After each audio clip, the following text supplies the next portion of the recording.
कहानी का ये 36वां भाग देखने से पहले इसके पहले सभी भाग अवश्य देखें। समर्थ की बात सुनकर शौर्य ने 2 पल सोचा और फिर बोला, ठीक है, पर आंटी अंदर हैं, हमें उन्हें वापस लाना होगा। समर्थ फटाफट बोला, बेवकूफ मत बोलो, उन्हें कोई नहीं जानता, पर हम पहले भी यहाँ आ चुके हैं, बात मानो शौर्य। शौर्य उसकी आवाज में फिक्र और गुस्सा महसूस कर रहा था, लेकिन वो उन दोनों को छोड़कर भी नहीं निकल सकता था।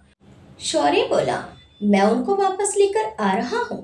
अचानक समर्थ बोला, ओह नो। समर्थ सामने का नजारा देखकर दंग रह गया। धीरे धीरे वहां गार्ड्स बढ़ते जा रहे थे, उन सब के पास गन्स थी। शौर्य ने पूछा, क्या हुआ? तो समर्थ बोला, मैं सही था, ये एक जाल था जिसमें हम पहले ही फंस चुके हैं। शौर्य बोला, चिंता मत करो, मैं उन दोनों को लेकर आ रहा हूँ। कहकर शौर्य ने फोन काट दिया। फिर उसने अपने फोन को पूरा फ्लिप किया तो वो टेबलेट की शेप में आ गया। वो अंधेरे में खड़े खड़े ही जाने क्या कर रहा था। उसके बगल में एक बेहोश शरीर पड़ा था, उस पर एक कंबल के सिवाय कुछ नहीं था। गनीमत थी कि उसके कपड़े छीनने के बाद शौर्य ने उसे उसी का कंबल दे दिया, वरना इस ठंड में एक बार जमने के बाद वो हमेशा के लिए जमा रहता। शौर्य काली शर्ट और काले पैंट्स में था। उसने ब्लूटूथ लगाया हुआ था जो शायद उस बेहोश हो चुके लड़के का था। उस लड़के के फोन को उसके फिंगरप्रिंट से अनलॉक करके उसने फोन चालू किया। अगर वो इस बिल्डिंग के वाईफाई सिस्टम में घुस जाए या फिर उसे इनके सिस्टम की यूजर नेटवर्क इंटरफेस आईडी मिल जाए तो वो इनकी कंप्यूटर्स और कैमरा फंक्शनिंग कंट्रोल कर पाएगा। शौर्य ने अपने टैबलेट बन चुके फोन को बैक साइड पर रखा और फिर उस लड़के के फोन में अपनी पेन ड्राइव लगाई। खामोशी से एकाग्र होकर वो बेहद ध्यान से अपना काम कर रहा था, अपने दांतों को आपस में चबाते हुए। छोटी छोटी आंखों से देखते ही देखते उसने खुद से बड़बड़ाया, प्लीज भगवान ये करवा दो, इसके बाद कुछ नहीं मांगूंगा। अगर उसके पास लैपटॉप होता तो ये उसके लिए बाएं हाथ का काम होता, लेकिन फिलहाल उसके पास लैपटॉप तो क्या, समय भी नहीं था। अचानक ही उसकी आंखें चमक उठी। यस, उसे उन फुटेज का एक्सेस मिल रहा था। उसने फोन दोबारा फोल्ड करके जेब में डाला। वहां से निकलकर वो सीधा बिल्डिंग के बैक साइड गया। उसने नक्शा अच्छे से याद किया हुआ था। शायद उसे याद था कि किस और सीढ़ियां होंगी और किस और एलिवेटर्स। अंधेरे से उजाले में पैर रखते ही शौर्य ने उस गार्ड की कैप लगा ली। यहाँ वहां देखते ही अपने एक हाथ में गार्ड का फोन और दूसरे में उसकी फोल्डेबल स्टिक थी। वो जैसे ही सीढ़ियों के दरवाजे की तरफ बढ़ा, सामने 2 गार्ड दिखे। वो एकदम से ब्रेक लगाकर कार के पीछे रोल कर गया। अरे भगवान, आज कुछ एक चीजें सीधी रखनी है कि नहीं? प्लीज, अभी तो मेरे भाई भाभी की भी शादी नहीं हुई, फिर मेरी तो दूर की बात है, दया कर दो यार प्लीज। वो कार के पीछे था। उसने उसी गार्ड के फोन में कुछ किया। दरवाजे पर गार्ड मुस्तैदी से खड़े थे, ऐसे बिल्कुल नहीं लग रहा था कि वो लापरवाह है। अचानक ही एक अंधेरे कोने से भोजपुरी गाना बजा। गार्ड ने झटके से उधर देखा। कुर्सी पर बैठे गार्ड ने दीवार से टिके गार्ड से कहा, कौन है बे? दूसरे वाले ने कहा, मैं भी तो तेरे साथ ही खड़ा हूँ, मैं को क्या मालूम? वो चिढ़ा हुआ सा था। पहले वाले ने कहा, इधर तो कोई नहीं आता, ये तेरी पसंद का गाना है, कहीं तेरा वो बेवड़ा भाई इधर तो नहीं आ गया?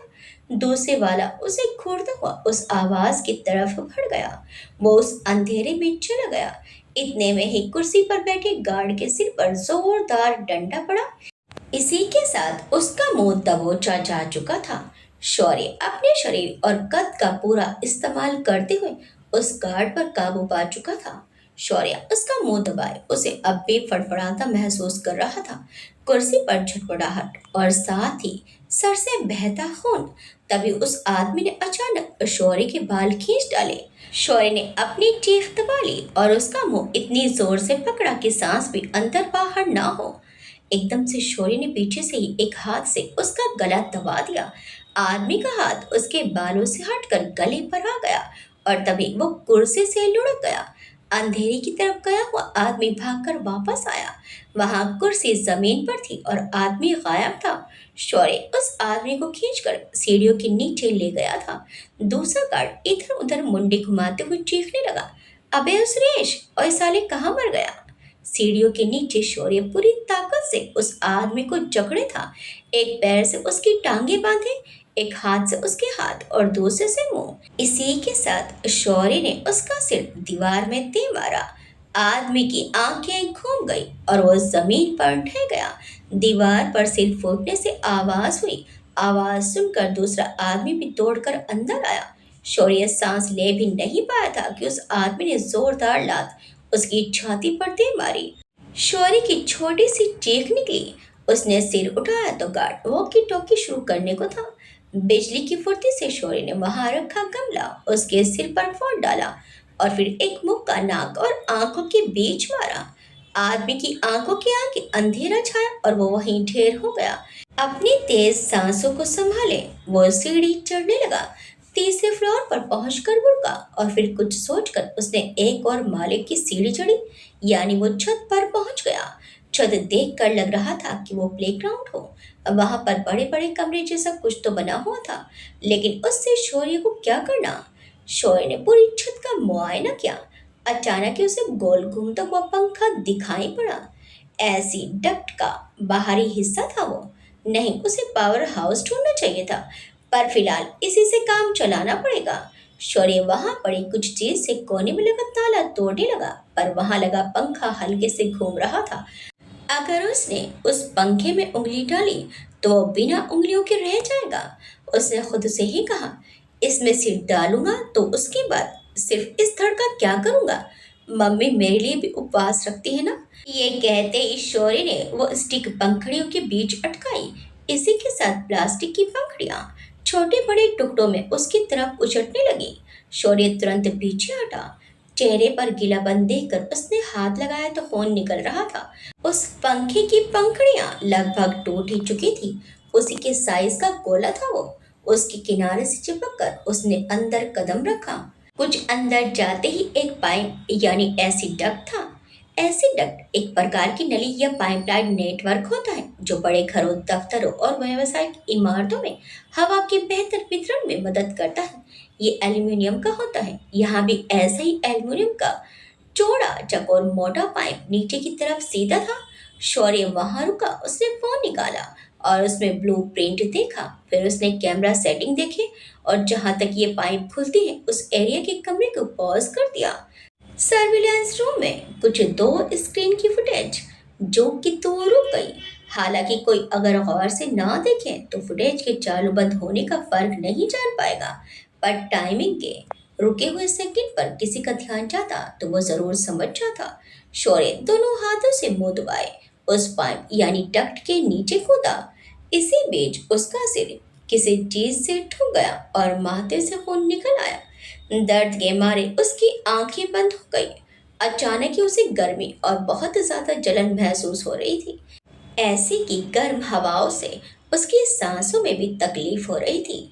शौर्य ने रुमाल निकाला और मुंह पर बांधा और रेंगता हुआ कुछ आगे आया तो जाली एक कमरे में खुल रही थी। शौर्य ने झांक कर देखा। थर्ड फ्लोर के एलिवेटर का कॉरिडोर था वो आगे जाने को हुआ ही था कि उसने गौर से देखा। वहां गार्ड्स गन के साथ थे। उसकी धड़कनें बढ़ी हुई सी थी। जीवन में पहली दफा वो कुछ ऐसा कर रहा था जो शायद उसने अपने बुरे ख्यालों में भी नहीं सोचा होगा। शॉय ने फिर से फोन निकाला। स्क्रीन पर एग्जीबिशन हॉल की वो फुटेज थी। फोन की छोटी सी स्क्रीन पर जितना दिख रहा था उतना काफी नहीं था। उसने समर्थ को फोन किया और फिर कान में एयरबड्स लगाए। रिंग ठीक से भी हो ना पाई और फोन उठ गया। समर्थ उसके बोलने का इंतजार कर रहा था शायद। शौर्य ने कहा, आंटी कहाँ है? समर्थ स्पाई कैमरे से देख रहा था। उसने कहा, थर्ड फ्लोर पर एग्जीबिशन हॉल में। शौर्य बोला, मुझे नहीं दिख रही है। शौर्य स्क्रीन पर आंखें गड़ाकर भी कुछ नहीं देख पाया। समर्थ ने कहा, नहीं दिखेंगी, गार्ड्स ने दोनों को घेर रखा है और वो जानती है इस बात को। शौर्य ने कुछ सोचते हुए कहा, पर हॉल में और भी लोग हैं। रत्ना वीआईपी गेस्ट के साथ रिस्क क्यों ले रही है? समर्थ ने सिर झटका और बोला, तुम समझे नहीं शौर्य, ये एग्जीबिशन और सारे लोग नकली हैं। मैं कैफे से देख रहा हूँ। आंटी के थर्ड फ्लोर पर एंटर करते ही सारे गेस्ट को भगा दिया। अब जो दो चार हैं वो नकली हैं।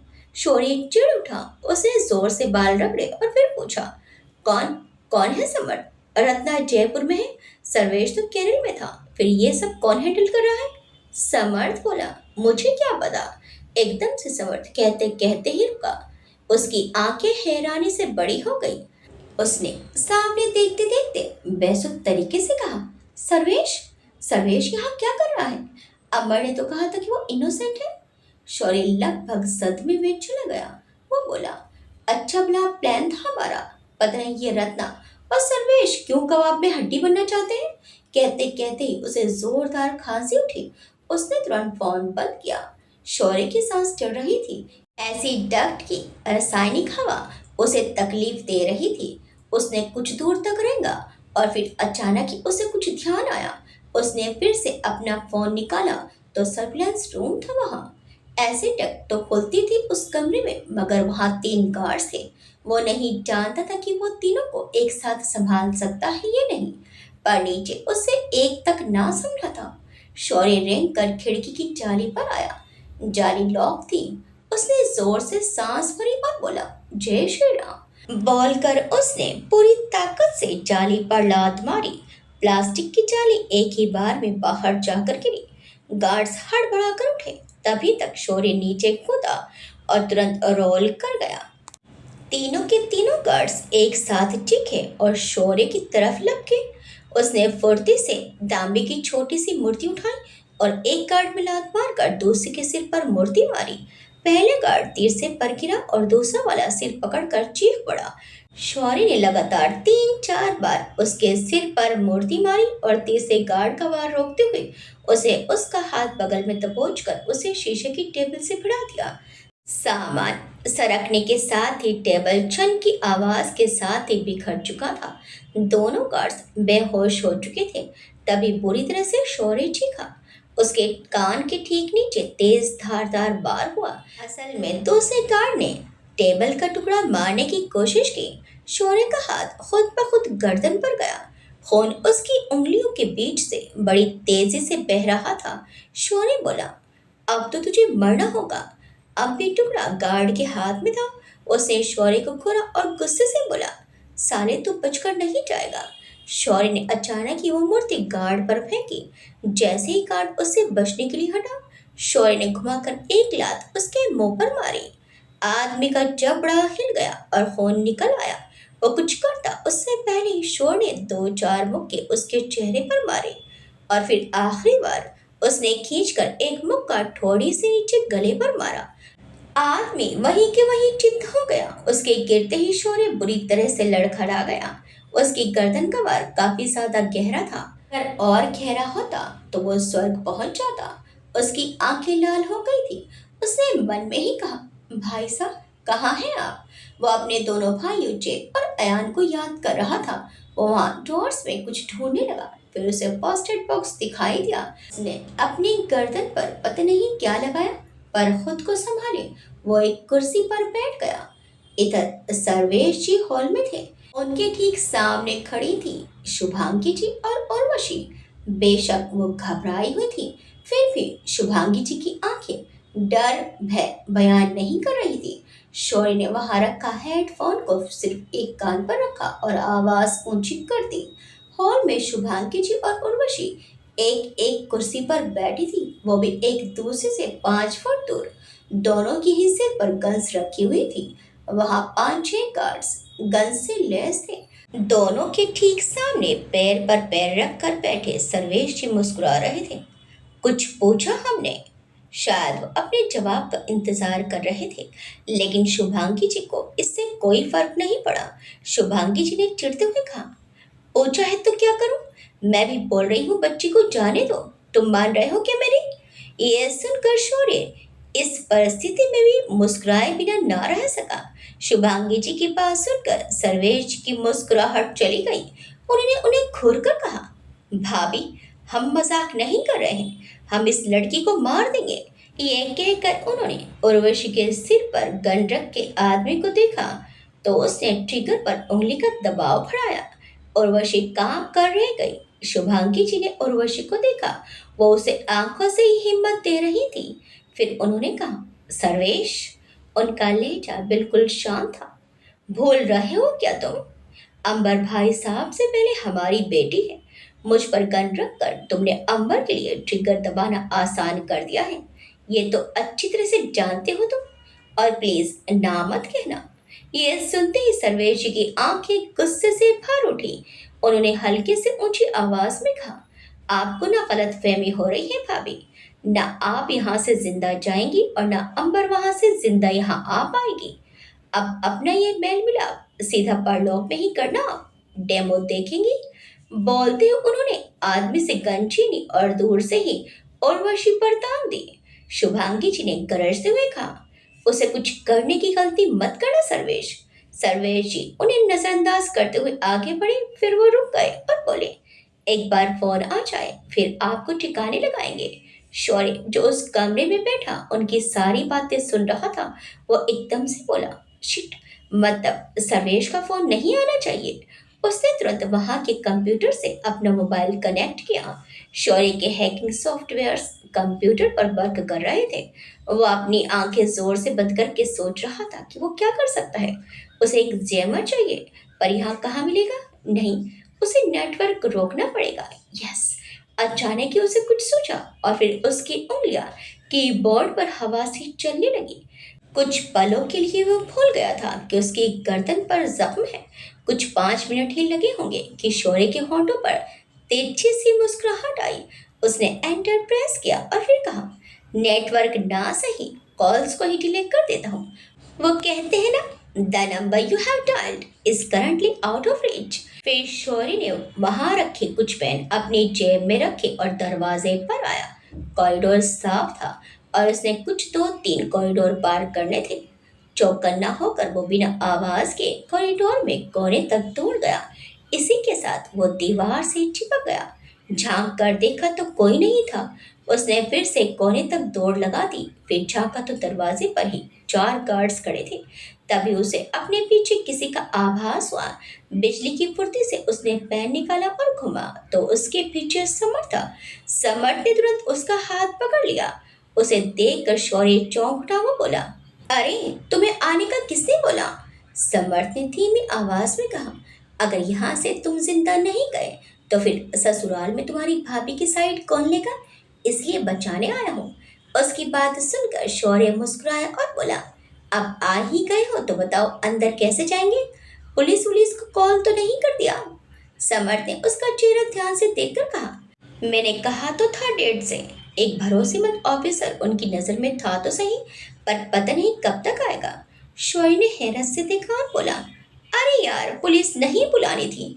इस पर समर्थ तुरंत बोला, तुम जैन से बच्चों को जान से ज्यादा प्लान की फिक्र होती है। जब यहाँ से जिंदा निकलेंगे तभी कुछ और कर पाएंगे ना। शौर्य ने उन गुंडों को देखा और बोला, तो कहाँ है तुम्हारी पुलिस? समर्थ ने बिल्कुल आराम से कहा, वो रहा सामने। कहकर उसने उन गार्ड्स की तरफ से झटक कर इशारा किया। चारों आदमी चौकन्ने से खड़े थे। समर्थ के हिसाब से उनमें से कोई एक पुलिस वाला था, पर कौन सा वाला है शौर्य नहीं समझा। बिना कुछ कहकर समर्थ दीवार की ओर से बाहर आया। आदमी ने झटके से उसे देखा। उनमें से कोई एक बोल पड़ा, यही है वो, मार डालो साले को। उन्हीं में से एक सायरन बजाने दौड़ा, लेकिन वो जैसे ही हाथ आगे लाया, उन्हीं चारों गार्ड में से एक हट्टे कट्टे गार्ड ने उसकी कलाई जकड़ ली। वही पुलिस वाला था। शायद वो हॉल साउंड प्रूफ था। समर्थ और शौर्य ने एक दूसरे को देखा और फिर उन आदमियों की तरफ दौड़ पड़े। समर्थ ने 2 आखिरी कदम लंबे रखे और एकदम से उछलकर एक गार्ड के सिर पर एड़ी दे मारी। वो गार्ड बुरी तरह से लड़खड़ाया और दीवार पर जाकर पड़ा। वहीं शौर्य कुछ कदम चलकर अपने पंजे पर पूरी तरह से टेढ़ा होकर तीसरे आदमी तक फिसल गया। आदमी एकदम से उसे देखकर अपनी ही जगह रुक गया और वो उससे बचने को जैसे ही पीछे हटा, शौर्य ने जोरदार लात उसके घुटने पर दे मारी। आदमी का पैर टेढ़ा हुआ और वो मुंह के बल गिरा तो उस पुलिस वाले ने एकदम ही उस आदमी की कलाई मरोड़ डाली। हड्डियों को तड़कने की आवाज के साथ ही वो गला फाड़ कर चीखा, मगर पुलिस वाले ने तुरंत उसके मुंह पर अपना डंडा उसके दांतों के बीच दबाया और जोर से उसका मुंह बंद कर दिया। आदमी के होंठों से खून और थूक निकलने लगा। तभी उनमें से एक गार्ड ने अपनी जेब से चाकू निकाला और पुलिस वाले की पीठ पर वार किया। पुलिस वाला एकदम से मुड़ा और अचानक ही उस आदमी के हाथ से चाकू छूट गया। समर्थ दूसरे गार्ड का सिर दीवार से मारते हुए ही रुका। वहीं शौर्य जमीन पर पसरा हुआ हैरान रह गया। दोनों आंखें बड़ी बड़ी करके पुलिस वाले को देखते रह गए। उसने वो चाकू मारने वाले के गाल में आलविन घुसा दी, जो अपने मुंह में जाने कब से लिए हुए था। आदमी गला फाड़ कर चीख उठा, पर पुलिस वाले ने उसके मुंह पर अपनी कोहनी दे मारी। पिन और अंदर घुस गई, शायद उसकी जीभ में। आदमी बुरी तरह से बिलख उठा। समर्थ ने आदमी के बालों में उंगली फंसाई और फिर दीवार से सिर भिड़ा दिया। खून उछटकर उसके कपड़े और चेहरा भिगो गया। तीनों गार्ड्स निपटे पड़े थे। पुलिस वाले ने शौर्य, जो अब तक फर्श पर ही लेटा था, उसको हाथ दिया। वो उसका हाथ थामे उठा। इस पुलिस वाले को समर्थ के डैड ने भेजा था उन सब की मदद करने के लिए। शौर्य कुछ पल के लिए तो कुछ बोल भी नहीं पाया। समर्थ ने धीमे से कहा, तुम? पुलिस वाला बोला, अवतार। कहकर पुलिस वाले ने हाथ आगे बढ़ाया तो शौर्य के मुंह से निकला, किसका? समर्थ ने उसे आंखें दिखाई और बोला, उसकी बात का बुरा मत मानना। Don't mind him and thanks for coming. अवतार ने फीकेपन से कहा, इतनी जल्दी थैंक्स मत कहो, अंदर गन्स भी है, मर सकते हो। वो कह तो ऐसे रहा था कि अखबार से कोई न्यूज़ पढ़ रहा हो जिसका दुख तो होता है, लेकिन उसका कुछ किया नहीं जा सकता। शौर्य ने उसे देखकर समर्थ से कहा, ये मदद के लिए है या डराने के लिए? ये सुनकर ही अवतार ने कहा, मुझे मौत का खौफ है, तुम्हें नहीं है तो जाओ घुसो। उसके इतना कहते ही शौर्य ने मासूम सा चेहरा बना लिया। समर्थ बोला, मेरे पास एक आइडिया है। आई मैंने आइडिया। अवतार आइडिया सुनने से पहले ही बोला, मुझे शामिल मत करो। समर्थ ने पूछा, ऑफ ड्यूटी हो क्या तुम? उसे अवतार को देखकर लग ही नहीं रहा था कि उसे दूसरों की जरा सी भी फिक्र है। अवतार ने सिर हिलाया और बोला, रेस्टिकेटेड, तुम दोनों में से कोई कुछ भी हो, मैं कोई जवाब दे ना है। वो हल्के से ब्रजभाषी ढंग में बोला। समर्थ को शायद ही वो समझ आया हो। जब उसके पल्ले कुछ नहीं पड़ा तो उसने शौर्य को देखा तो शौर्य बोला, मत पूछो, दिल दुखी करने वाली बात है। फिर उसने अवतार से कहा, फिर अंदर कैसे जाएंगे? अवतार बोला, दरवाजा खोलते ही तुम में से एक कोई लाश की एक्टिंग करना और एक अधमरे होने की। जो अधमरा होगा उसको खींचकर उन गार्ड्स तक ले जाऊंगा। हमको बस उनसे एक गन चाहिए, फिर काम हो जाएगा। अवतार की बात सुनकर समर्थ ने शौर्य से कहा, तुम लाश बनो, मैं अधमरा हूँ। शौर्य ने सिर झटका और बोला, डन। उसके डन करने के साथ ही एक जोरदार मुक्का समर्थ के मुंह पर पड़ा और फिर उसी तेजी से दूसरा। समर्थ एकाएक खुद ही मुंह दबोच कर चीखा, यू। उसने गुस्से से अवतार को देखा तो अवतार बोला, अधमरा इंसान ऑलमोस्ट मरा होता है, तो ये देखकर मोई नहीं लगी हो तो कि तुम अधमरे हो। शौर्य ने भी अवतार को हल्का सा घूरा और फिर समर्थ को रुमाल दिया। अंदर दोनों लेडीज कुर्सी से बंध चुकी थी। शुभांगी जी का गला सूख रहा था और ये जोर की प्यास लगी थी। उनके चेहरे का फीका रंग बता रहा था कि वो ठीक नहीं है। तनाव से उनके शरीर में कुछ कमजोरी से दिखने लगी।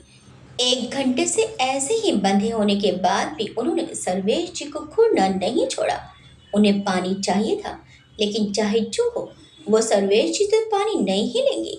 उनकी हालत देखकर उर्वशी ने बहुत हिम्मत करके कहा, अंकल पानी। आंखें बंद करके सर्वेश जी सीलिंग की तरफ मुख करके बैठे थे। वो बोले, श्श। उर्वशी ने गुस्से से कहा, आंटी को प्यास लगी है, पानी चाहिए। कहते कहते ही वो कुर्सी से उठी तो पीछे खड़े गार्ड ने एकदम से उसके कंधे पर मारा। वो धम से कुर्सी पर गिरी और उसकी छोटी सी चीख निकल गई। सर्वेश जी ने उड़ती सी नजर उस पर मारी और फिर व्यंग से मुस्कुराए। उर्वशी ने उन्हें बुरी तरह से घूर कर कहा, तुम जैसा घटिया इंसान मैंने अपनी लाइफ में नहीं देखा। सर्वेश जी की मुस्कुराहट गायब हो गई। उन्होंने कहा, मरने की ज्यादा जल्दी है क्या? शुभांगी जी बोली, तुम्हारी हाथ तो नहीं मरेंगी, इतना तो तय है। शुभांगी जी ने कहा तो सर्वेश जी ने गन अनलॉक करके दूर से ही उनके ऊपर तान दी। पलक झपकते ही उन्होंने गोली चलाई। बाहर खड़े लड़के और अंदर उर्वशी का दिल दहल गया। उर्वशी उस गन पॉइंट को देखकर सांस लेना तक भूल गई। उसके शरीर में तेज कंपन थी। उर्वशी हिम्मत ही नहीं जुटा पाई शुभांगी जी की ओर देखने की। उसने कांपते सिर को जैसे तैसे शुभांगी जी की तरफ घुमाया तो वो ठीक थी। गोली पीछे दीवार पर फोटो फ्रेम पर जा लगी, जिसके साथ ही शीशा टुकड़ों टुकड़ों में बिखर चुका था। उन्हें सलामत देखकर उर्वशी मानो फिर से जी उठी। वहीं बाहर समर्थ और अवतार लाइव फोटोज शौर्य के फोन में देख रहे थे। उनके चेहरे पर कुछ पल की राहत दिखने लगी। सर्वेश जी ने कहा, मिस नहीं हुआ था भाभी, हमारा निशाना कच्चा नहीं है, जिंदा है आप, सांस चल रही है, क्योंकि बड़ी मछली को फंसाने के लिए कीड़ों का चारा डालना पड़ता है। I hope you understand. तभी बायोमेट्रिक दरवाजा दो हिस्सों में खुला। अवतार किसी गार्ड की आईडी कार्ड लेकर दूसरी तरफ था। दरवाजा खुलते ही सबने उसको देखा। शुभांगी जी और उर्वशी सामने का दृश्य देखकर सन रह गई। उनके पैरों तले जमीन सरक गई। अब वो जय और अंबर को क्या जवाब देंगे? क्या वो यहाँ से निकल भी पाएंगे? कहीं सर्वेश जी उन्हें अंबर के खिलाफ उसे कमजोर करने के लिए इस्तेमाल ना करें। शुभांगी जी की आंखों से आंसू बह निकले। अवतार ने शौर्य की लाश के ऊपर से पैर रखा और एक हाथ से अधमरे समर्थ को घसीट ला रहा था। दरवाजा फिर से बंद ना हो इसलिए उसने मरे पड़े गार्ड में से एक का हाथ देहरी पर अटका दिया, वो भी बिना किसी की नजर में आए। सर्वेश जी चौंक कर उठे। उन्होंने अवतार की तरफ गन दिखाई और बोले, ये क्या है? अवतार उसे और आगे तक घसीट लाया और बोला, सर आप चाहें तो मैं इसे भी इसके साथी के पास पहुंचा दूं। सर्वेश ने लाश और समर्थ को ध्यान से देखा और खिसिया कर बोले, मुझे दोनों जिंदा चाहिए थे। अवतार उसे कुछ और दूर घसीटने लगा। समर्थ सर्वेश जी की कुर्सी से कुछ 4 कदम दूर पड़ा था। पूरे खाली हॉल में दीवारों पर फोटो के अलावा कुछ भी ना था। अवतार ने कहा, वो सर, ये लड़का बहुत मुश्किल से काबू आया। मुझे याद है आपने जिंदा पकड़ने का बोला था, पर ये जो मरा पड़ा है ना, इसने मेरे साथियों को मार डाला। सर्वेश जी उठे और शौर्य की तरफ जाने लगे। समर्थ अपनी आधी खुली आंखों से उनके करीब आने का ही इंतजार कर रहा था।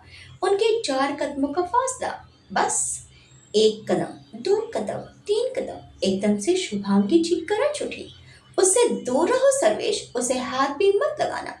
ये सुनकर सर्वेश जी रुक गए। अवतार ने अपनी मुट्ठी भींच ली। वह उनके पग पग गिन रहा था, पर शुभांगी जी के बोलने से गड़बड़ हो गई। सर्वेश जी जीत भरी मुस्कुराहट के साथ उनकी तरफ मुड़े और बोले, ये डर सुनना चाहते थे हम। अब दिल को जरा सुकून लगा कि आप भी हमसे डर रही हैं। शुभांगी जी उन्हें पूरी तरह से नजरअंदाज कर गई। उन्होंने रुंधे गले से कहा, वो बच्चा है, छोड़ दो उसे। चाहो तो मुझे मार दो प्लीज सर्वेश। सर्वेश जी ने हंसते हुए फिर से अपने कदम शौर्य की तरफ बढ़ाए। उनके कुछ कदमों के साथ ही वो तीनों तैयार थे। समर्थ और अवतार अपना अटैक सोचकर बिल्कुल सतर्क हो गए। वो शौर्य के पास आए। उन्होंने गन शौर्य के ऊपर रखी और पैर से उसकी आधी बंद उंगलियां मसल दी। शौर्य दर्द से करहाना चाहता था, लेकिन उसके शरीर में रत्ती भर भी हरकत नहीं हुई। वो चौंकते तो पड़ा ही रहा। सर्वेश जी ने अपने जूते पर दबाव डाला तो शुभांगी जी ने मिन्नतें करते हुए कहा, प्लीज उसे छोड़ दो। प्लीज सर्वेश, मैं हाथ जोड़ती हूँ, वो मर जाएगा प्लीज। सर्वेश जी को उनका गिड़गिड़ाना अच्छा लग रहा था। उन्हें बेबस देख कर जाने क्या खुशी मिल रही थी उन्हें। वो बोले, पहले से मरा हुआ है, हम क्या करेंगे इसको मारकर, कहकर सर्वेश जी घुटने पर बैठे। उन्होंने गन हटाई और तभी बिजली की फुर्ती से शौर्य ने उनका गला दबाया। उसने बगल में धक्का दिया और तुरंत उनकी गन लेकर उनके सीने पर बैठ गया। इसी के साथ समर्थ उठा और उसने सर्वेश जी की कुर्सी पर जोरदार लात मारी। कुर्सी पूरी तरह से सरक कर एक गार्ड को जा लगी। वो आदमी गिर गया, साथ में उसकी गन भी। अवतार 2 कदम दौड़ा और एकदम से उछला और उर्वशी की तरफ खड़े आदमी के सीने पर दोनों जूते एक साथ पड़े। वो और अवतार दोनों फर्श पर गिर पड़े। आदमी करहा उठा, तभी अवतार ने उसकी गन उठा ली। इस वक्त शौर्य सर्वेश जी की छाती पर था। अवतार उर्वशी की तरफ उस जमीन पर पड़े आदमी पर, और समर्थ उस कन को दूर से ही शुभांगी जी के गार्ड पर ताने खड़ा था। उर्वशी और शुभांगी जी समझ ही नहीं पाई कि अचानक क्या हुआ। साथ में बाकी के गार्ड्स भी। उन फर्श पर पड़े गार्ड्स के अलावा चार और थे वहां। समर्थ के मुंह से निकलता खून उसके मुंह में जा रहा था। उसने एक तरफ थूकते हुए कहा, गेट अप आंटी। शुभांगी जी ने उस आदमी के हाथ में गन देखी। सारे आदमियों ने लड़कों को अपने निशाने पर ले रखा था। किसी के भी ट्रिगर दबाते ही मौत निश्चित थी। शौर्य ने अपने घुटनों से उनकी उंगलियां पेस डाली और बोला, यकीन मानिए आपसे तमीज से बात करना चाहता हूँ, पर हरकतें तेरी गालियां गोलियां खाने की है। कसम से तू आज जरूर पिटेगा। ए छोड़ हमें। सर्वेश जी उसके नीचे दबे छटपटाने लगे। शौर्य ने उर्वशी और समर्थ से कहा, आंटी को लेकर जाओ। यह सुनते ही गार्ड्स आगे आए तो अवतार ने दोनों हाथों से गन पकड़ी और बोला, पीछे रह ले। मैं गोली जुबान से ज्यादा तेज चलाता हूँ, चल पीछे हो। शौर्य ने उंगलियां सर्वेश जी के गले के बीचों बीच गड़ाई और गन उनके जबड़े पर मारी और बोला, अबे चल, सबको बोल अपनी गन फेंकी। ये भी बोलूंगा तभी करेंगे क्या। सर्वेश जी ठीक की तरह चुप थे। इसी के साथ गोली की आवाज से शुभांगी जी के साथ सभी के हाथ अपने कानों पर चले गए। अगली ही पल उनके सामने खड़ा आदमी कटे पेड़ की तरह ठह गया। निशाना बिल्कुल माथे के बीच था। अवतार ने घमंड से हंसकर कहा, आई एम द बेस्ट। फिर वह दूसरे आदमी की तरफ देखकर बोला, चला तो तू भी लेगा, पर मैं चलाऊंगा तो तू पक्का मर जाएगा। बंदूक फेंके तो भलाई है तेरी। एक गार्ड को देखकर वो सबको धमका रहा था। आदमी ने तुरंत अपनी गन्स नीचे रखी तो समर्थ बोला, लात मारो इन पर। तो आदमी ने अपनी अपनी गन्स पैर से सरका दी। इतने में ही शुभांगी जी गन लेकर समर्थ के पास आ गई। उन्होंने उसका चेहरा देखते हुए अपने आंसू पहुंचे। समर्थ उन्हें आंखों से ही आश्वासन देते हुए सिर हिला गया। वो बोला, निकलो यहाँ से। अवतार उन्हें और उर्वशी को दरवाजे की तरफ ले गया। समर्थ आप भी गन पकड़े खड़ा था और शौर्य भी। शौर्य ने कहा, इसको भी ले चलते हैं। समर्थ बोला, मैं भी वही सोच रहा हूँ। वो उसकी तरफ आया। गार्ड में से एक आदमी हिला तो समर्थ ने बिना समय गवाए गोली चला दी। गोली उसके लीवर की तरफ लगी। आदमी पेट पकड़कर चीखा तो वो तीनों दरवाजे पर ठिठक गए। शौर्य बोला, आप सीधा कार में जाकर रुकना, जल्दी जाओ। सर्वेश जी ने गुस्से में कहा, तो जिंदा नहीं जाएगा यहाँ से। जवाब समर्थ ने दिया, उससे पहले तुझे मार दूंगा। शौर्य ने बंदूक सर्वेश जी के सिर पर मारी और बोला, चल उठ। वो उन्हें लेकर दरवाजे तक आया। गार्ड्स उनका मुंह ताकते रह गए। उनके हॉल से निकलते ही वो भी अपनी अपनी बंदूकें लेकर निकले। एलिवेटर में शौर्य और समर्थ इतने चौकन्ने थे कि एलिवेटर खुलते ही कुछ भी हो सकता है, ये उन्हें पता था। और फिर एलिवेटर खुली। पूरी बिल्डिंग में गुप अंधेरा था। शायद समर्थ ने ऊपर आने के लिए कोई और तिकड़म बिठाई होगी। सर्वेश चिकन और शौर्य को देख रहे थे तो समर्थ ने कहा, तो कुछ करके देख और फिर मैं तुझे कैसे ऊपर पहुंचाता हूँ ये भी देख। सर्वेश जी ने दर्द में भी अकड़ते हुए कहा, जो भी कर लो आज तुम सब मरोगे। वो लोग कॉरिडोर पार करने लगे। अगले ही पल हवा में एक लात शौर्य को पड़ी और वो उछलकर पीछे जा गिरा। उसका फोन और गन उससे अलग हो गए। सर्वेश जी भागते उससे पहले ही समर्थ ने उनका गला दबोच लिया। अंधेरे में कुछ दिखाई नहीं दे रहा था, बिल्कुल सन्नाटा। किसी के कदमों की आहट थी। शौर्य हाथों से गन टटोलते हुए बोला, happy Bakshi, turn on the torch. जाने कहाँ था उसका फोन, लेकिन मोबाइल असिस्टेंट ने उसकी आवाज सुनी। टॉर्च जलते ही समर्थ को उस अपने पीछे दो आदमी दिखे जिन्होंने उसी पर बंदूक रखी हुई थी। समर्थ बोला, शौर्य भागो। दरवाजा शौर्य के नजदीक था। शौर्य बोला, और तुम? मैं तुम्हारे बिना नहीं जाऊंगा। समर्थ चिल्लाकर बोला, यू इडियट, भागो, मुझे कुछ नहीं होगा। समर्थ बुरी तरह से चीखा था। अगले ही पल गार्ड से उसकी गन छीनी। सर्वेश उससे छूटकर जमीन पर ठह गए। उनके सिर से खून बह रहा था। शौर्य ने नाम में सिर लाया तो समर्थ बोला, जाओ यहाँ से। कहकर समर्थ ने फिर से कहा, विपक्षी, स्विच ऑफ द फोन। समर्थ के कहते ही फिर से अंधेरा हो गया। सर्वेश जी ने एकदम से कहा, जाओ उसे पकड़ कर लाओ, मुझे वो जिंदा चाहिए। समर्थ ने चिढ़ते हुए कहा, वो अंबर को मारना चाहती है, उसे जाकर बचाओ, सेव हर। शौर्य समझ गया कि आज वो कुछ बड़ा करने वाले हैं, उसे यहाँ से निकलना ही होगा। पर समर्थ को छोड़कर कैसे? तभी समर्थ ने महसूस किया कि और आदमी उसी तरफ भागे आ रहे थे, दरवाजे की ओर से।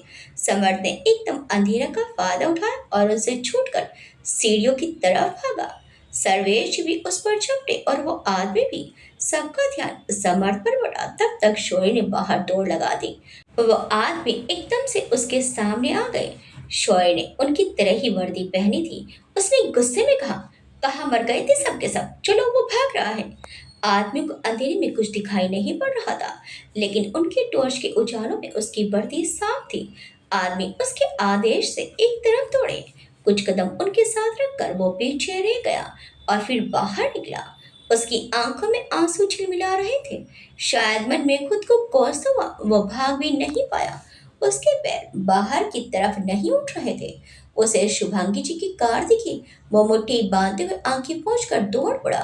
समर्थ पीछे छूट रहा था। कार का गेट खुला ही था। उसके आते ही अवतार ने उसे अंदर खींचा। ड्राइविंग सीट पर उर्वशी थी और पैसेंजर पर गन पकड़े शुभांगी जी। उन्होंने शौर्य को अकेले देखकर कहा, समर्थ कहाँ है पुत्र? शौर्य रोने नहीं चाहता था। उसने अपने दांतों को जोर से दबाया और बोला, वो नहीं आ पाया, हमें उसे लाना पड़ेगा ना। उर्वशी भी आंसू पोंछकर कार ना रोक पाई ना चला पाई। शौर्य ने हिम्मत करके कहा, उन सबकी जान खतरे में है। भाई साहब को बताना होगा, हम नहीं रुक सकते। आखिरी की लाइन कहने में वो मुंह पर हाथ रख कर सिसक पड़ा। और वशी और शुभांगी जी भी अपने आंसू रोक नहीं पाई। इधर सूर्यवंशी महल में जयपुर में पार्टी शुरू हो चुकी थी। धीरे धीरे देश के बड़े बड़े बिजनेसमैन पार्टी में शिरकत करते नजर आ रहे थे, लेकिन सिर्फ बिजनेसमैन, कोई नेता अभिनेता नहीं, क्योंकि वो पार्टी सिर्फ बिजनेस से संबंधित थी। स्टेज के पीछे स्क्रीन थी, वहां पर रॉयल ग्रुप्स का लोगो बार बार दिखाया जा रहा था। अंबर ने अपने सादा मगर डिजाइनर आउटफिट में हॉल में कदम रखा। सादगी, सहजता और आंखों में झलकता हुआ उसका आत्मविश्वास उसे खूबसूरत के साथ साथ आकर्षक बनाता था। उदय उसके ठीक बगल में था। ब्लैक ब्लेजर पैंट्स और वाइट शर्ट पहने हुए वो अंबर के साथ था। चेहरे पर हल्की हल्की सी दाढ़ी और घनी घनी बाहें। उसका साफ रंग और ज्यादा खिल रहा था। पार्टी में आई हुई लड़कियों पर उसका असर दिखाई ही दे रहा था। हालांकि वहां हर कोई एक से बढ़कर एक था। एक तरफ दिया गोल टेबल से सट कर लगी कुर्सी पर बैठी हुई थी। टेबल पर कोनी रखते हुए उसने हथेली पर चेहरा टिकाया। थकी थकी नजरों से उसने सामने बैठे राका से पूछा, शादी हो गई आपकी? उसे कह तो दिया था, लेकिन उसके हाव भाव साफ बता रहे थे कि सिर्फ अपना टाइम पास करने के लिए वो ये सब पूछ रही है, वरना उसके वहां रुकने की कोई इच्छा नहीं है। राका ने जवाब दिया, यस मैम। दिया एकदम से बोली, भाई मेरा नाम डी है, ये मैम वैम मत करो, कॉल मी डी। राका ने बिल्कुल आदर से सिर हिलाया। दिया ने फिर से पूछा, आपके बच्चे नहीं हैं? ऐसे उनसे दूर दूर रहते हैं, जमता है? राका ने जवाब दिया, अभी बच्चा नहीं है, आई डोंट हैव किड्स। ये सुनकर दिया ने होठ गोल करके ओ कहा। तब तक राका ने आगे कहा, but my wife is pregnant. ये सुनकर दिया का चेहरा खिल गया। उसने कहा, कांग्रेट्स, भगवान करे आपको आपके जैसा सुंदर सा बेबी हो। उसने ये कहा तो राका धीरे से हंस पड़ा। अचानक ही पीछे से आवाज आई, किस बात पर इतनी हंसी आ रही है? दोनों ने पीछे देखा तो मौनी खड़ी थी। वो भी सिंपल से ऑलिव ग्रीन सूट और पैंट शलवार में थी। उसका गेहूं रंग उसकी खूबसूरती को और बढ़ा देता था। वो इस रंग में और ज्यादा सुंदर दिखती थी। दिया ने एकदम से कहा, अवदीना, अच्छा हुआ तुम आ गई, वरना इस बोरिंग सी पार्टी में कुछ धमाल कर देती मैं। बोलकर वो आगे बढ़ी। तभी उसने अंबर और उदय को आते देखा। अंबर रघुवीर जी और चंद्रशेखर जी की तरफ बढ़ी, जो वहां आई हस्तियों से मिलने में व्यस्त हो रखे थे।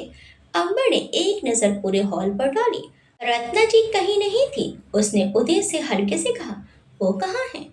उदय ने कहा, अभी अभी पश्चिम कोटे से निकलकर महल में गई हैं। कहते कहते वो मेहमानों को देखकर मुस्कुरा भी रहा था। अंबर ने घड़ी देखी और बोली, कौन जी से बात हुई? शौर्य और समर्थ का क्या हुआ? उदय बोला, पता नहीं, उन दोनों की फोन नेटवर्क से बाहर है। उदय इतना कहकर अंबर को इस भीड़ से दिया और मौनी की तरफ ले आया। उसने आगे कहा, मुझे कुछ सही नहीं लग रहा है छोटे। शौर्य, मम्मी, समर्थ, तीनों में से किसी का फोन नहीं लग रहा। वो ठीक तो होंगे ना? अंबर उसे तसल्ली नहीं दे पाई। समय के बीतते हर क्षण के साथ उसका जी बेचैन हो रहा था। जय का उसके आसपास ना होना भी उसे किसी अनहोनी का संकेत ही लग रहा था, क्योंकि खुद न आकर जय ने राका को भेजा। उसके चेहरे पर चिंता की लकीरें थी। उसके नजदीक आते ही मौनी उठी। उसने पूछा, सब ठीक है ना? उसके माथे पर फिक्र उभर आई। उदय ने कहा, मम्मी और सबसे कांटेक्ट नहीं हो रहा। ये सुनकर दिया ने कहा, कुछ गड़बड़ हो सकती है क्या? अंबर ने सोचते हुए कहा, हो तो कुछ भी सकता है। मुझे काकिसा की यहाँ मौजूदगी भी खटक रही है। जब सुबह मैंने बाबा को जायदाद मेरे नाम करने को कहा था, काकिसा ने वो सुना तो होगा। अब तक तो उन्हें कुछ एक्शन ले लेना था, पर ये शांति मुझे घर रही है बहुत। पीछे से प्रथम और परिणीता भी आ गए। राका और उदय ने एक दूसरे को देखा तो उदय मुंह फेर कर फिर से प्रथम को देखने लगा। राका जरा सा मुस्कुरा दिया। मौनी ने पूछा, क्यों, अब किसने क्या कर दिया? दिया बोली, वदीना, मुझे लगता है कि हम सब क्राइम पेट्रोल देख रहे हैं। साला एक के बाद एक बैड न्यूज सुनने को मिल ही जाती है। उदय चौंक कर बोला, बैड न्यूज? उदय ने एकदम से कहा तो परिणीता बोल पड़ी, सही बोल रही है वो, बैड न्यूज ही है। काकू साहब दिल्ली जा रहे हैं। अमर ने चौंक कर पूछा, क्यों? प्रथम बोला, पता तो चला है कि उनकी कोई मीटिंग है। कुछ समय पहले जयपुर में लैंड किया था, पर फिर एकदम से दिल्ली निकल गए। अंबर ने गहरे स्वर में कहा, मीटिंग? नो, समर्थ को फोन करो, पांचों को वापस आने को बोलो, अभी। अंबर को मालूम ही नहीं था कि जय पहले ही लौट आया। उदय ने सिर झटका और बोला, कॉल तो लगी नहीं रहा है उनको, कब से ट्राई तो कर रहा हूं मैं।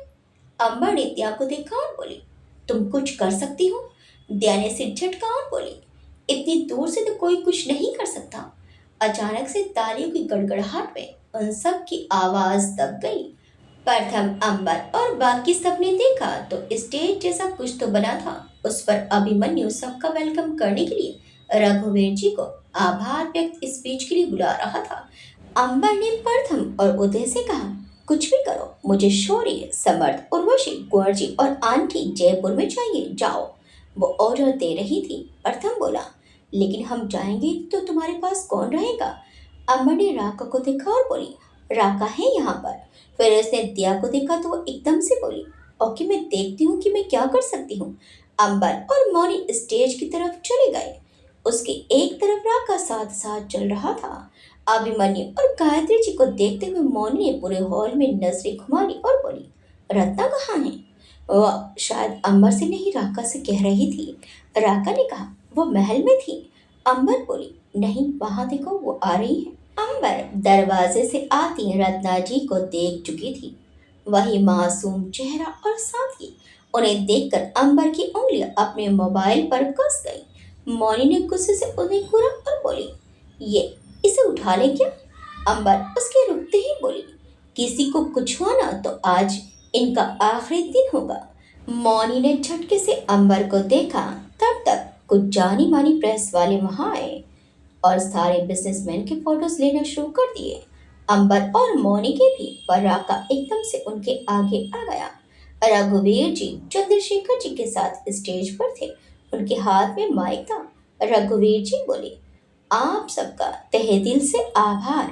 हम और सारा सूर्यवंशी परिवार यहाँ आए सभी मेहमानों का स्वागत करते हैं। आज की ये छोटी सी पार्टी रॉयल ग्रुप्स की एक और सफलता का प्रमाण है। रॉयल ग्रुप्स, ये बिजनेस हमारी पिछली कई पीढ़ियों का खड़ा किया हुआ है और हम उम्मीद करते हैं कि हमारी आने वाली पीढ़ियां इसे आगे लेकर जाएंगी। तालियां बजने लगी। उन्होंने आगे कहा, लेकिन ये बिजनेस आज इस मुकाम पर ना होता अगर हमारे दोस्त चंद्रशेखर का साथ ना होता। सुनकर चंद्रशेखर जी उन्हें घूरते हुए बड़बड़ाए, तुम नहीं सुधरोगे। मीडिया तुम्हें घेर डाले इसलिए मुझे घसीट रहे हो ना? रघुवीर जी उन्हें नजरअंदाज करते हुए बोले, रॉयल ग्रुप्स एक इमारत की तरह है जिसकी नींव हमारे बड़ों ने रखी है। यहाँ का हर एम्प्लॉय उस इमारत की ईंट की तरह है जिसके बिना कोई इमारत ऊंचाइयां नहीं छू सकती। आप हमारे गेस्ट जिनके साथ से हमने कई उतार चढ़ाव आते देखे और उनका सामना भी किया। पिछले दिनों हमारे एक्सीडेंट के बाद आपने जिस तरह अपना सपोर्ट और विश्वास हमारे ऊपर दिखाया, उसके लिए हम रघुवीर सूर्यवंशी आप सबका आभार व्यक्त करना चाहते हैं। वहां खड़ा हर कोई खिली हुई मुस्कुराहट लिए रघुवीर जी को सुनता गया, लेकिन कुछ लोग अब भी थे जिनके चेहरे पर भले मुस्कुराहट थी, मगर मन में गहरे विचार उमड़ रहे थे। अंबर ने गायत्री जी के पास खड़ी रत्ना जी को देखा। उसने आंखों से ही कहा, क्या करने वाली है आप? रत्ना जी ने ऐसे देखा मानो कह रही हो, ये खेल तुम्हारे समझने से पहले ही शुरू हो चुका है। ये सोचते हुए ही वो फीकेपन से मुस्कुराई, मानो जिसे विराज की मां ना होने से वह गम में डूबी हुई है। रघुवीर जी अपनी बात कह रहे थे और वहां बड़े बड़े मीडिया चैनल के जाने माने एंकर, रिपोर्टर्स और कैमरामैन मौजूद थे, जिनके एक कथनीय करण से देश में सनसनी फैल जाती। रघुवीर जी से सवाल जवाब जारी थे, जिसमें चंद्रशेखर जी को रघुवीर जी जबरदस्ती खींच लाए। अचानक ही सबके या कहीं सिर्फ मीडिया वालों के फोन एक साथ वाइब्रेट होने लगे। सबके फोन पर एक साथ कोई मैसेज आया, जिसे देखकर वो एक दूसरे को अजीब नजरों से देखने लगे। रघुवीर जी ने भी उन सबको देखा और फिर चंद्रशेखर जी से कहा, ये क्या ड्रामा है शेखर? फिर वो गंभीर स्वर में बोले, उम्मीद करो कि ये सिर्फ ड्रामा ही हो। मीडिया में सुख बुगाहट हो रही थी। इन्वेस्टर्स और बाकी सारे बोर्ड मेंबर्स को कोई मैसेज नहीं आया। गायत्री जी ने पास खड़े अभिमन्यु से कहा, ये क्या है? वो नासमझी और परेशानी से बोल पड़ा, मुझे नहीं पता मॉम। गायत्री जी दबी आवाज में कड़क होकर बोली, पता करो। वहीं अंबर ने भी राका से कहा, सिचुएशन हैंडल करिए। कहते कहते भी उसका ध्यान रत्ना जी पर और वहां की हर छोटी बड़ी हरकतों पर था। मौनी उदय और प्रथम की राह देख रही थी, लेकिन वो दोनों तो शोरे वगैरह की खोजबीन में लगे थे। मौनी ने अंबर से कहा, हमें ये पार्टी नहीं रखनी थी। अंबर ने ठंडे लहजे में कहा, और मुझे लगता है इस गलती की काफी बड़ी कीमत चुकानी पड़ जाएगी। अंबर के मना करने के बावजूद ये पार्टी हो रही है, क्योंकि इन्वेस्टर्स ऐसा चाहते हैं, जिस वजह से रघुवीर जी माने। मीडिया वालों का शोर बढ़ता जा रहा था, पर कुछ उनमें चुप थे, शायद रघुवीर जी का सम्मान रखकर और शायद कुछ उनसे डर कर। पर मीडिया के लिए अपना चैनल सबसे ऊपर होता है, जिसके लिए वो कुछ भी कर सकते हैं। अचानक ही किसी ने वहां स्क्रीन से अपना फोन कनेक्ट कर दिया और फिर सामने का दृश्य देखकर अंबर सन रह गई। मौनी और वहां मौजूद हर एक आंखें फाड़े स्क्रीन देखता ही रह गया। स्क्रीन पर किसी घर की फुटेज चल रही थी। घर नहीं, फ्लैट था वो। पुलिस उस फ्लैट की अच्छे से जांच कर रही थी। उसी फ्लैट के किसी कमरे में एक लड़की बहुत खराब और घिनौनी हालत में पलंग के बगल में बेहोश थी। बिस्तर पर आरव था। उसे देखकर गायत्री जी चढ़ हो गई। रघुवीर जी और चंद्रशेखर जी कुर्सी से उठ गए। हरीश, वरुण, शिखर और कई सारे बोर्ड मेंबर्स भी इस नज़ारे को देख रहे थे। रत्ना जी की आंखें कुटिलता से मुस्कुराई। फुटेज में कमरे की टेबल पर सफेद पाउडर फैला पड़ा था, अलग अलग किस्म की शराब की बोतल और ऐसी कुछ अपमानजनक स्थिति जिसे देखकर गायत्री जी का नजरें झुकाना स्वाभाविक था। अंबर के चेहरे का रंग फीका पड़ गया। मीडिया में सुगबुगाहट थी। आरव सूर्यवंशी को अरेस्ट किया गया है, रेप का मामला है, देखने से ड्रग एडिक्टिव लगता है। अरे, इस घर का सबसे छोटा लड़का है। गायत्री जी सदमे में स्क्रीन को देखती ही रही और अचानक ही उनके पैर उनका वजन संभाल नहीं पाए, वो फर्श पर बुरी तरह से लड़खड़ा गई। मौनी और रत्ना जी और अभिमन्यु उनकी तरफ दौड़े। राका स्टेज पर पहुंचा और रघुवीर जी और चंद्रशेखर जी को वहां से निकालने लगा। मीडिया और कैमरा वाले गायत्री जी और रघुवीर जी को घेर चुके थे। अंबर के जीवन में मानो एकाएक तूफान आंधी आ गई। वो उस आंधी की हवाओं को महसूस भी नहीं कर पाई, पर इस आंधी ने उसके परिवार को बर्बाद करना शुरू कर दिया था। एकदम से उसका खुद का फोन बजा। नंबर नहीं दिख रहा था। उसने फोन को अनफोल्ड किया और फिर फोन उठाते उठाते ही रुकी। एक लंबी सांस खींचकर उसने फोन उठाया। सामने से घटिया सी हंसने की आवाज आ रही थी। अंबर की आंखों में कोई भाव नहीं था। था तो सिर्फ एक भाव, और वो था अंत। वो उस हंसी को अच्छे से पहचानती थी, फिर भी वो खामोश रही। वो हंसी उसके कानों में सुई की तरह चुभ रही थी, जिसके बाद भी अम्बर ने खुद को संयमित रखा। हंसी रुकी और फिर सामने से कहा गया, कैसा लगा सरप्राइज, है ना धमाकेदार। ये ख्याति थी, ख्याति, रत्ना जी की बेटी। अंबर अब भी चुप थी। ख्याति उसे चुप देख कर मुंह बनाते हुए बोली, अरे यार, छोटी बहन हो तुम मेरी, पता तो होगा ना तुम्हें। अच्छा, अगर नहीं पता तो अब तो पता चल गया हो ना। कुछ बोलोगी? हेलो छोटी। वो चुप थी। ख्याति ने गुस्से में कहा, तुम इस पोजीशन में नहीं हो कि मुझे अकड़ दिखा सको। अगर नहीं जानती हो तो बता दो, शुभांगी और वो अंग्रेजन मेरे कब्जे में है। दोनों घटनाएं एक साथ घट रही थी, जिनके हिसाब से ख्याति को इतना पता था कि अब ये समर्थ और शौर्य ने और वर्षी और शुभांगी जी को नहीं बचाया। उसने एक पल रुककर कहा, मैंने जाल बिछाया और तुम उसमें फंस गई राजकुमारी। पर पता है क्या, यहाँ तुम अर्जुन नहीं, अभिमन्यु, जिसे चक्रव्यूह में घुसना तो आता है, लेकिन अब स्वयं कृष्ण भी तुम्हें इससे नहीं निकाल पाएंगे। एक पल की शांति और फिर अंबर ने सर्द लहजे में कहा, तुम जैसों के मुंह से भगवान का नाम अच्छा नहीं लगता। फिर भी चलो, तुम्हें इतनी समझ तो है कि खुद को अधर्मी मानती हो। एंड फॉर योर इंफॉर्मेशन, तुम्हें भगवान को चुनौती नहीं देनी चाहिए, क्योंकि उन्हीं की वजह से महाभारत की हार हार को जीत में बदला गया था। ख्याति ने बेफिक्री से कहा, इस बार कहानी अलग है यार। अंबर बोली, कहानी जो हो, अंत एक ही होता है और तुम्हारा अंत आ गया है। अंबर की बात सुनकर ख्याति के भाव बदल गए। उसने धमकाते हुए कहा, न्यूज़ तो देख रही हो ना, सी, तुम डेड एंड पर हो। और हाँ, ये तो मैंने बताया ही नहीं, तुम्हारा प्यारा होने वाला तेवर अयान मेरे मतलब मौत के बिल्कुल ही करीब है। अगर अयान की जान प्यारी है तो जैसा कहती हूँ वो करो।